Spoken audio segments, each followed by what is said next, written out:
You don't want National Guard on every corner. This is where the ask comes. I can do this on my own, or we can work together. You tread lightly this time. You're gonna make a mess. Yeah, well, I love making messes. Maybe there's some justice in the world. Someone cares about the truth. You make sure the right thing's done. It's bigger than the two of us now.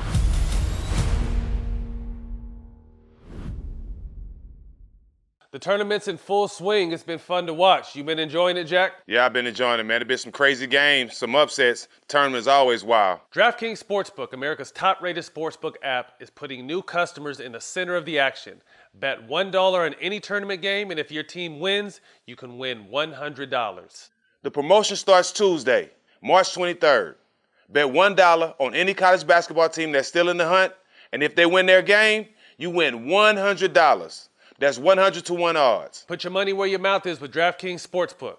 And if college basketball isn't your thing, DraftKings Sportsbook has 100-to-1 odds on select fighters for this weekend's UFC 260 event. DraftKings is safe, secure, and reliable, so you can deposit and withdraw your funds at your convenience. Download the top-rated DraftKings Sportsbook app now and use the promo code SMOKE when you sign up and turn $1 into $100 if the college basketball team of your choice pulls off the win. That's code SMOKE to turn $1 into $100 for a limited time only at DraftKings Sportsbook.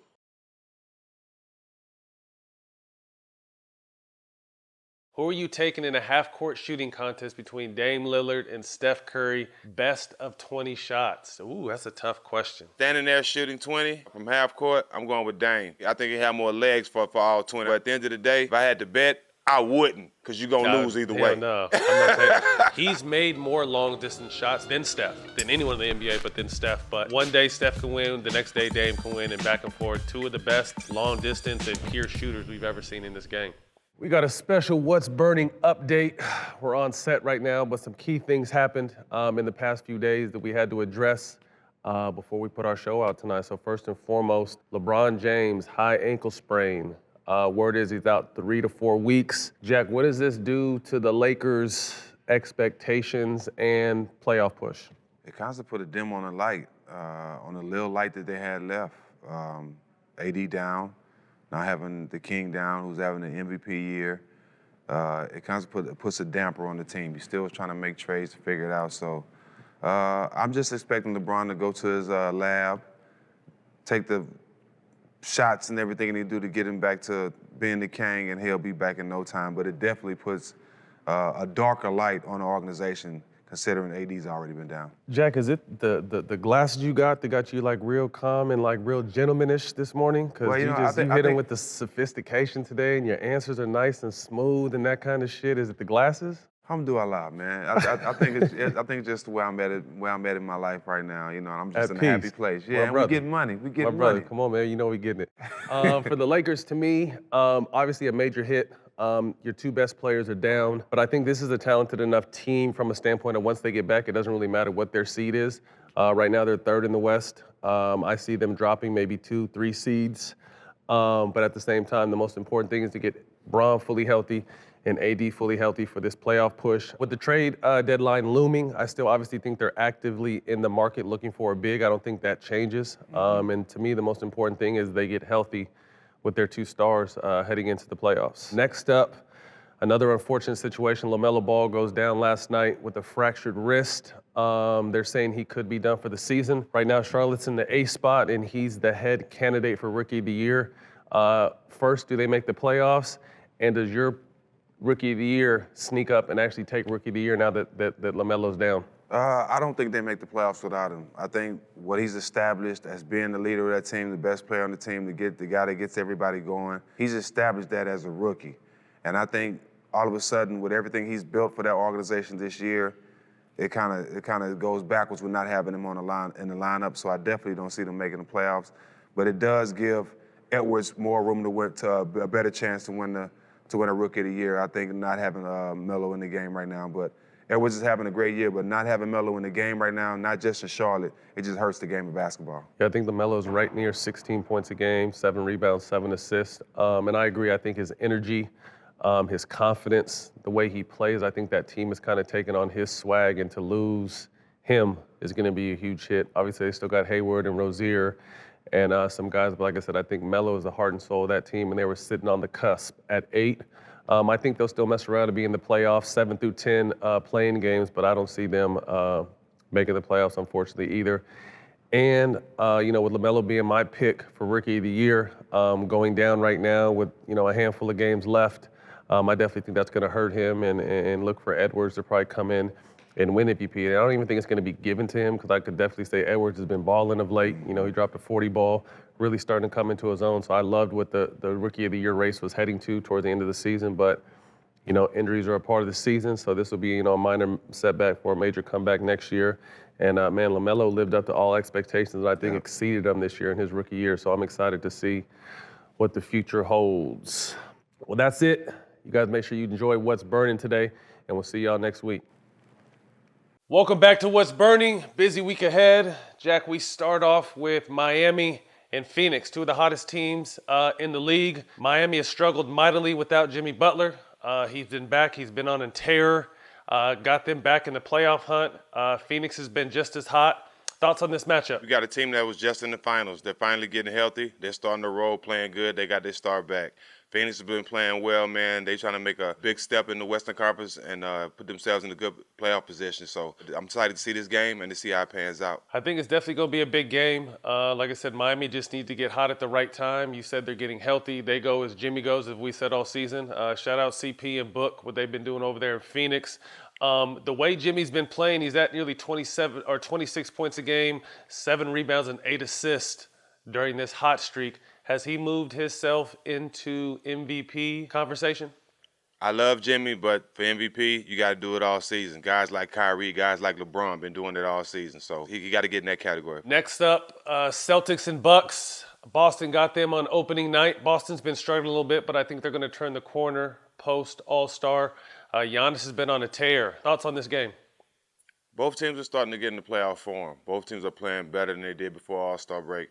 I think Greek Freak is on another level right now. Like you say, he is the chatter, and he is playing another level. He's tired of being a regular season MVP. He wants to be a postseason MVP, and we'll see how he plays. But right now, he's on another level. It's going to be an interesting game. He's been putting up video game numbers for the last handful of years, 2-time MVP. But as you said, the chatter wants to see it in the playoffs. So I'm excited to see if he's ready to take his game to the next level. He definitely looks like it.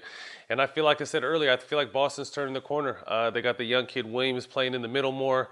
Marcus Smart is back. Kemba's been a little more consistent, and you already know what you're going to get with Brown and Tatum. So I'm looking for Boston to get this one. But they also play twice this week, so I think it's going to be a nice little 2-game series. Excited to watch. Next up, Sixers head out west. They got the Lakers, and then they got the Clippers. 2 tough matchups. What do you expect from this game? These teams are still trying to, figure it out and figure out what players are they going to have coming at the end of the season. So it's going to be a game of survival. But these type of games, when you miss the star players, I like them because you see other guys get a chance to step up, and both teams are evenly matched. Yeah, speaking of stepping up, Tobias Harris and Ben Simmons have both been stepping up in the absence of Embiid. Obviously, you definitely need Embiid. Kuzma's been playing well over this stretch since AD has been gone, but obviously both teams need their bigs to be at their best level, and this could possibly be, if something happens with Brooklyn, a finals matchup. Then on Thursday, Doc returns to play against the Clippers for the first time. Clippers are really struggling right now. Obviously, I think they need to address their point guard situation. Defense has struggled. Shooting has struggled. Kawhi has addressed concerns on being consistent. Thoughts on the Clippers and also this matchup? It's going to be a good matchup. Like you said, the Clippers trying to address their point guard concerns. I think when they do that, and if they do get a chance to get a guy like Lonzo Ball, they're really going to be off and running. But this is one of those games, where both teams, really hate each other and both teams want to win in that building. I think the advantage that the Clippers have is they have both of their stars. And there's no reason they shouldn't pull this win out. But at the same time, like I said, these both teams still trying to figure it out. There's a lot of teams in this situation where they're trying to figure it out toward the end of the season, and they run out of time. I like how you snuck that Lonzo Ball to the Clippers in there. That would be interesting. That would be definitely interesting. I mean, they just need a playmaker. Like I said, we both love Pat Beverly, the way he plays. But to me, your point guard has to be a playmaker and a scorer, or at least one or the other. And that's just not his strengths as a starting point guard. So coming down the stretch with the trade deadline looming, we'll see what happens. Next up, Hawks and Warriors. Trey versus Steph. Teacher versus student. Hawks are hot since Nate McMillan's taken over, playing really well. Trey's been doing his thing, but he's woken up Gallinari. Gallinari's at nearly 20 points a game since Nate McMillan's taken over. We know what Steph's been doing all season, 29 points a game. Draymond is starting to find his rhythm at about 9, 8, and 9 over this last stretch, playing solid defense, rebounding well. Thoughts on the two superstar point guards we'll see in this matchup? These are the matchups I look forward to seeing. Big Steph against baby Steph, Ice Trey. They got both similar games. They're both exciting to watch. Both teams are fighting to be in a playoff position. But I love what Nate McMillan is doing with these young guys, teaching them, giving them some veteran leadership from experience from on the court and off the court, and just got them going in the right direction. It's going to be good to see. Yeah, like I said, I think this Warrior team, obviously Steph is the star, but I think this team goes as Draymond goes, and he's starting to pick up his play, and you're seeing, result, of the team kind of picking their confidence up in play as well. So this will definitely be a nice matchup, seeing those 2 point guards. Next up, Mavs Pelicans. Mavs have been hot, climbing their way up the Western Conference playoff race. Pelicans, 7th-ranked offense this season. I really like this young Pelicans team, man. I mean, Zion is a monster. Brandon Ingram is a dog. When Zoe gets loose, they're dangerous. This is a really fun young team to watch. Luka has been Luka, showing why he will probably be the face of the league at some point during his career. Thoughts on this matchup? It's an exciting matchup. 2 young stars, Luka and Zion. I think the level Luka is on right now, I think Zion is still trying to get there as far as a team. I think Luka's going to will his team to a good position where they could be in the playoffs and try to make an upset or do something big. And I think Zion is still trying to figure it out. Yeah, he's the leader of this team, but it's more than being a leader than just being the star player, being the player with the big name. He's playing well. He has to get more vocal. He has to do more things as far as being the leader. And I think Luka has inherited that easily from playing overseas since he's been a kid, a young teenager, and it's showing on the court. Yeah, I would think with the leadership, Zion definitely has some growing to do, still young. But that may not even be his role in this team. They got guys like Eric Bledsoe, Brandon Ingram, probably some other guys that we don't know how they are in the locker room. But this is definitely going to be a fun matchup. I love what Zion's been able to do. He's breaking records left and right for field goal percentage and just how dominant he is. And people say, they don't understand that give him another 2, 3, 4 years when he comes down maybe 10 or 15 pounds and really learns the game. Right now, he's just playing off pure strength, athleticism, and speed, and he can't be stopped. Like, I've seen him run over, chest to chest with some of the biggest dudes in the league, and he comes out on top. So I'm excited to see his development and growth. Obviously, Luka, we know what Luka's about, but I'm excited to see what Zion's development is going to be about. And I love the way Stan Van Gundy's using them too, in the pick and rolls and initiating offense too. So I think the sky's the limit for Zion. I'm excited to see what his next few years are like, but this will definitely be a great matchup. Next up on the radar, presented to you by DraftKings. Wednesday night, we have a matchup of the Eastern and Western Conference leaders. That's Utah versus Brooklyn. Nets are a plus 300 to win the championship this year. Jazz are plus 800 to win the title. Who's a better bet, in your opinion, Jack? I'm going with the Nets, man. I like the secure bets, man. They got a solid team. KD just resting all year. I'm going with the Nets, man. I just like the solid bets. If you're gonna gamble, take the solid ones. Yeah, no, I definitely feel that. Obviously, the odds are, you're gonna win more money with Utah, but I just don't trust Utah yet to make these steps. I got to see what they can do in the finals. Obviously, great regular season team, ball movement, 3-point shooting, everyone playing their role. I love what they're doing, but I need to see it in the playoffs. All these guys have done it in the playoffs. And also, but one of the main guys who's really been killing of late, James Harden, this is going to be a big opportunity for him in the playoffs too, because his playoff reputation has not lived up to people's expectations. He's a killer. MVP. Yeah, he's a killer in the regular season, and yes, I wanted to touch on that. To me, he's closest to LeBron in the MVP race. Some people may, I think Dame Lillard has stepped up in that space too, but I want to put James right there neck and neck with what LeBron has been doing, because the way he's come over and completely transformed this team with two other superstars, although KD's been down a lot, James has been absolutely amazing, man. So this is going to be a great matchup. Who you got in this matchup? I'm excited I just every time they're on TV, Matt, I'm in front of it with my popcorn. Ooh, you said Blake Griffin too. I'm excited. I really hope, as a former teammate and a friend of Blake, that he's healthy. Because, he doesn't have to be Lob City Blake by any means, but if he can be Blake that's about 15, 16 points a game, 7 rebounds, 4 or 5 assists, you're going to see them in the finals, I think. So definitely excited. I think it's going to be a good game. And I also got the Nets for the two reasons you said. Their two superstars are playing on another level right now. And, looking forward to this game. Time for fan questions, y'all. First question, the Cato Show. Can you tell everyone how unstoppable Shaq was in his prime? Oh, unbelievable. The most dominant force this game has ever seen, bar none. With all due respect, and rest in peace to Wilt Chamberlain, the most dominant figure we have seen and may ever see. The things he can do with the ball at his size, his strength, his speed. We don't see no one, let alone breaking backboards, but pulling whole stanchions down anymore. And he used to do that shit on the regular, So Shaq is one of the greatest players we've ever seen and the most dominant force in the game. By far, man. I've never seen a guy that size dribble the ball up the court full speed and dunk it and everybody get out the way. Like, Shaq was different. The most dominant player in the game. I know people talk about Wilt, like you said, rest in peace to him, but from my eyes, from being actually on that court and seeing, there's never been a person that's dominant as Shaq. And the one thing I loved about Shaq, too, he was so big and strong, but he didn't give a fuck. Like, he was, I wouldn't call it dirty. It was just old school mentality. I remember him telling, if a guard was cooking, he would tell the guy who's guarding him, let him come to the paint, I'm going to put him down. Shaq wasn't afraid to do that. And that's a big motherfucker, man. So shout out Shaq. He's coming on the show soon.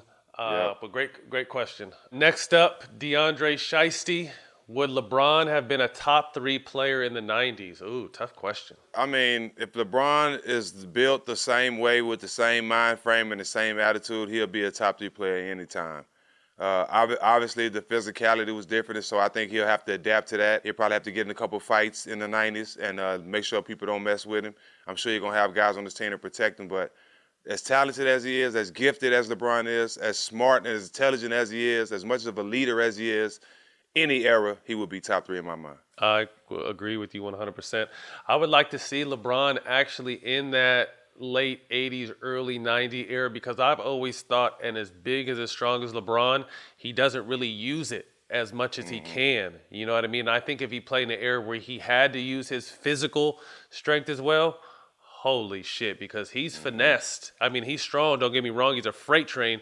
But if he had to play in those other generations where he had to be physical, look out. But I completely agree with you. Any era LeBron played in, he's top 3. Who would be the other 2 though? So you would have what? Jordan's up there, Magic, Bird, or Baby Shaq. There's some people in that 90s, early 90s era at least. That would have been interesting. Next question, Young King KP. Who has the brightest future in the NBA right now? I still think KD's going to take a run at being the face of the league. But if I'd had to pick one player with the brightest future, I'd say Luka. Considering his age, considering what he's already done, and considering, just every game getting better, I would pick Luka. You know what, man? It's kind of hard to go against Luka. Like you said, you got KD, you got Kyrie, you got a lot of players that's gonna hold it down when LeBron steps away. But the brightest future is definitely Luka by far. Next up, Dolo Harris. Best thing you've experienced as a result of becoming a professional athlete during or post-career? I think the best thing I've experienced during my career, I was able to take care of my family, change my life, be in a better situation, and just really make our lives better. Post-career. I've been able to show people and do things that people said I couldn't.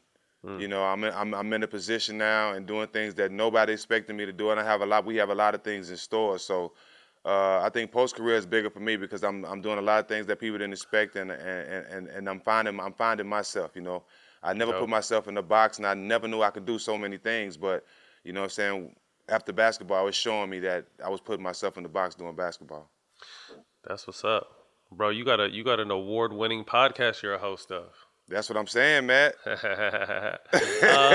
Best experience, I think obviously you touched on it. You know, the ability to be able to provide for our families and our close friends, travel the world, and then the opportunities and doors that open from playing now in the post-career. And I think you touched on that too. You know, just the opportunities have been insane, not only from this show, but just other projects I've been working on and opportunities I've been working on. And I think this show has a lot to do with it because I think people get a chance to see who we really are, how authentic and how real we are, and doors continue to open from this experience. So I've been living a dream. You got to think, man, I played 15 years, got to play a game and make a bunch of money off it, and now I'm talking shit and getting paid, and smoking weed and getting paid. Like, are you kidding me? Can't beat it. Can't beat it, man. Absolute blessing. Next question, W.T. Locklear. I seen both of you with your kids. As a new dad, what's a piece of advice you would want to know starting out? Sleep when your kids sleep if you're able to. That was something I tried to learn. Take naps when they take naps because kids are draining, man. Kids are draining. You know, I started over after having the twins who are 12. Now I got a 2-year-old that runs the house naked. Quick story. I was shooting a documentary over here the other day, and Ash was eating breakfast, and all of a sudden, when the dudes knocked on the door and started bringing the shit in, Ash just went on this shit tear. Like, he just kept saying shit. He said shit like 20 times, and his brothers and sisters started laughing, so he kept going. So they're walking in, setting up everything. You hear a 2-year-old just saying shit, shit, shit. I'm like, yo, what the fuck? But, that might be my thing, man. Enjoy it because it goes fast, and sleep when the babies sleep. My advice to you, if you're with the mom, always be the bigger person. If you're not with the mom, remember it's for the kid. Do whatever you can for the kid. Don't ever let anybody come between your relationship with her. Always be the bigger person. And remember, it's about the child. It's about nothing else but the child. And if you continue to keep in your heart and your focus and your passion and your love about the child and not the nonsense, hey, bro, you in good hands. Hey, you're a professional baby mama speaking expert, and I'm right behind baby you. Daddy. So I'm professional baby daddy. And I'm right behind you. The Black_Cal_L. Who are you taking in a half-court shooting contest between Dame Lillard and Steph Curry? Best of 20 shots. Ooh, that's a tough question. I think just shooting, standing there shooting 20 from half court, I'm going with Dame. I think I'm not saying Steph can't make them. I just feel Dame's a little stronger. The way he's built, he'll have a little more stamina in those 20 shots. I think he'll have more legs for all 20. I think Steph will kind of fade away a little bit. You know what I'm saying? Because Dame a little stronger. But at the end of the day, if I had to bet, I wouldn't, because you're going to lose either way. No, I'm not taking. Yeah.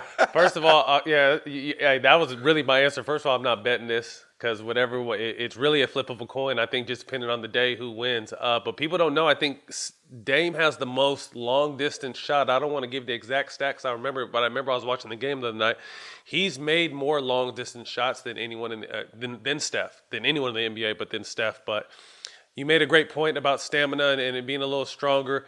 I think in a game setting from just pulling, I might take Steph, but in just a straight shooting contest from just pull-up jumpers, I'm probably going to take Dame, but I wouldn't bet this because, like I said, it's one day Steph can win, the next day Dame can win, and back and forth. Two of the best long-distance and pure shooters we've ever seen in this game. The next guest coming up Thursday, March 25th, is our brother Udonis Haslem, man. Great dude. Man, I think 18th or 19th year in the league, deep in the game, but shout out him for surviving and doing what he has to do. Here's a quick teaser. Hope you enjoy. What was Jimmy like once he got to the team? We had D-Wade on our show, and D-Wade said that Miami was a perfect marriage for Jimmy. Perfect. I had got a chance to meet Jimmy and go out to dinner with Jimmy one time with D-Wade, man, and just getting a chance to understand Jimmy, man. The first thing people think about Jimmy is that, he listens to country music. He must be weird. ain't nothing weird. Ain't nothing weird about Jimmy. I listen to it too. I know I'm weird. I do too. I'm happy to be weird. I do too. And Jimmy want us. More as anybody, he want us.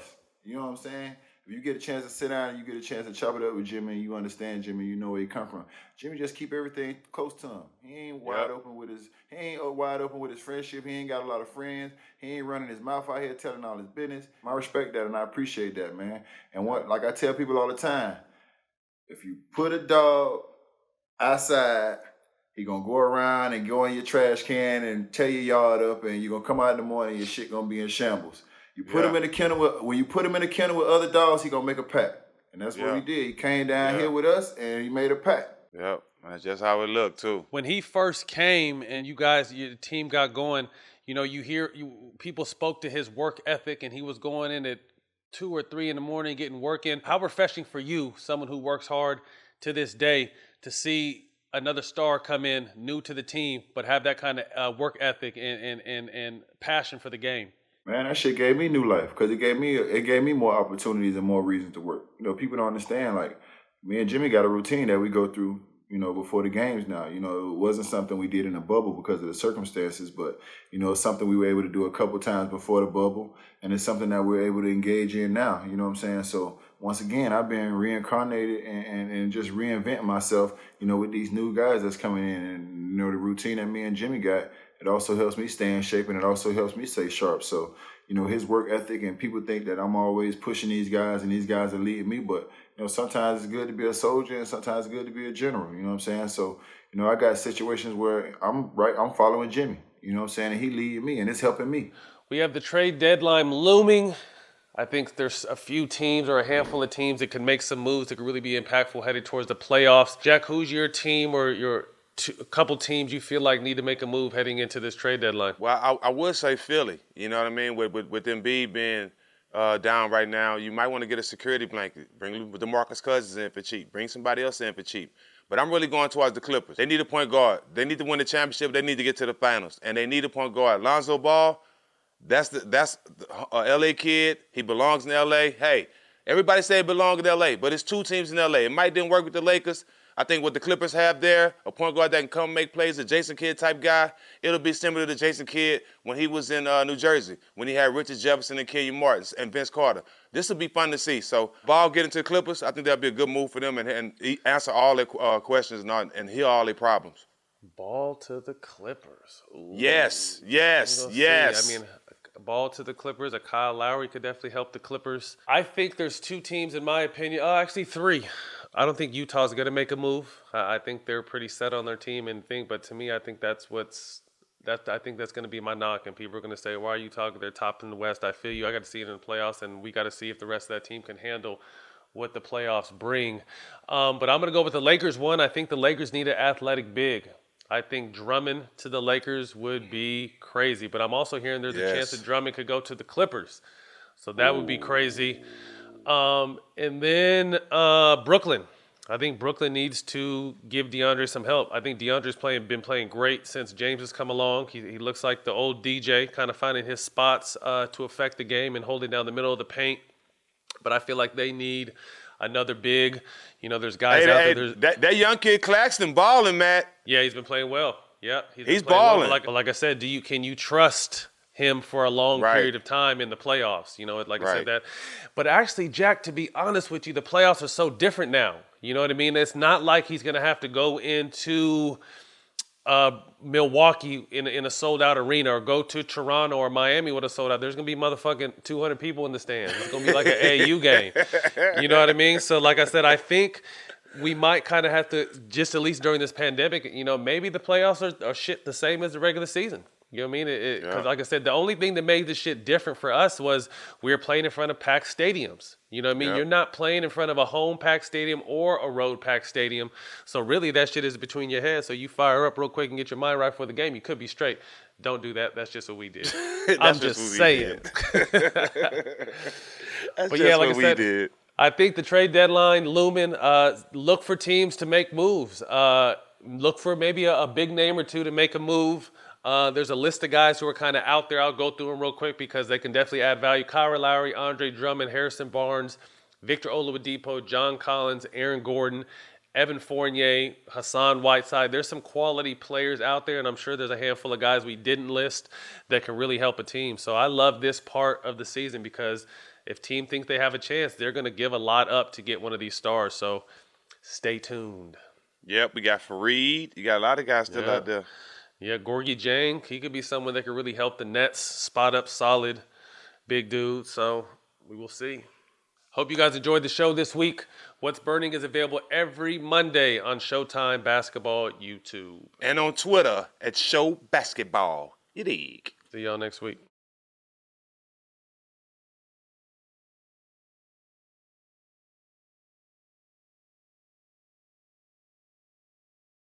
The city is on edge.